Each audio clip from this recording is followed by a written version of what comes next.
Okay,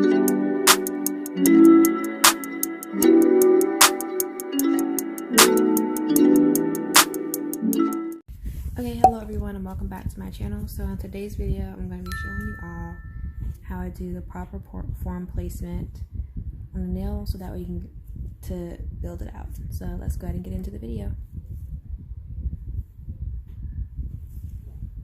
Okay, so this is what you're going to start out with. You're going to start out with the form, and I have a roll of these, but I just took one off real quick for the purpose of the video.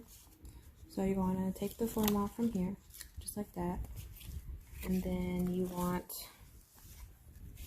hold on y'all, my stuff is flying away.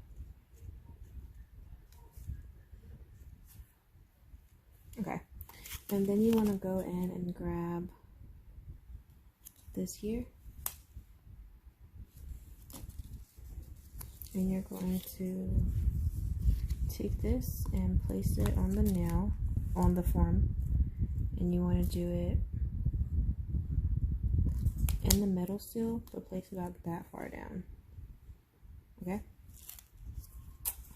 And now the next step is to go in and line up the tail end down here at the bottom.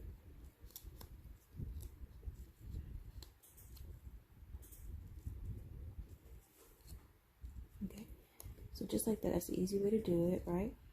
Take it and then connect it right in here. Okay? Now, once you've done that and you've made sure it's smooth and everything is all lined up, you want to go ahead and take it. And now the trick when you're putting on a form is, some people's nails are crooked, like for example mine is, so it's not completely straight. But if you line it up with the second knuckle right here, you see my finger curves? If you line it up with the second knuckle, you always get the former tip straight on every time. So that's what we're going to go ahead and do. So again, you want to line this part of the form. Let me zoom you guys out. You want to line this part of the form up with this part of the finger.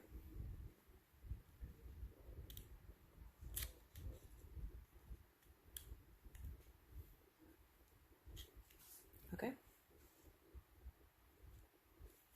And just like that, our form is pretty much placed on there. And now, once you have it on the nail, you want to take it, come in from the back like this, and then just pull through, just like that.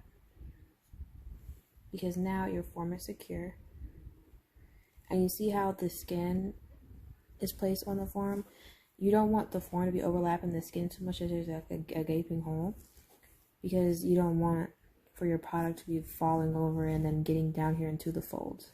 That's not what you want. And then you all can see here how this part is lined up. It's straight on, okay? And another good way is to look, right? It's flush, you don't have any gaps or anything. It's right on there on the nail. And then if I do get a client who has like really short bitten nails, who doesn't have a free edge like this, I can show you all how to do the forms on that type of nail, but that'll have to be for a later video just because I don't have anybody like that right now. But yeah, and it's really just that easy.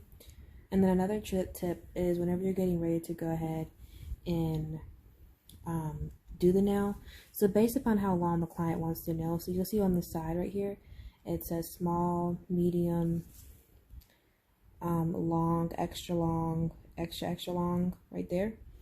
What you can do is, so let's say I want my nails to be long, I'm going to pinch it at the letter, not the letter, but the length above it. So I'm not going to pinch it at long, I'm going to pinch it at extra long on the tip. So if I can show you all that. So this is extra long on the tip, right? So this will keep me, like if I'm doing stiletto or whatever, this will help me know when to stop, for one, and then also it'll make it easier for that C curve to naturally form. That's just a trick, a tip and trick for you guys. The C curve will form effortlessly. So I do suggest that you all do this. and that is the best way to apply a nail form. And then in the next video, I'll show you guys how to apply and prep and all that. But for now, this is all for this video. See you in the next one.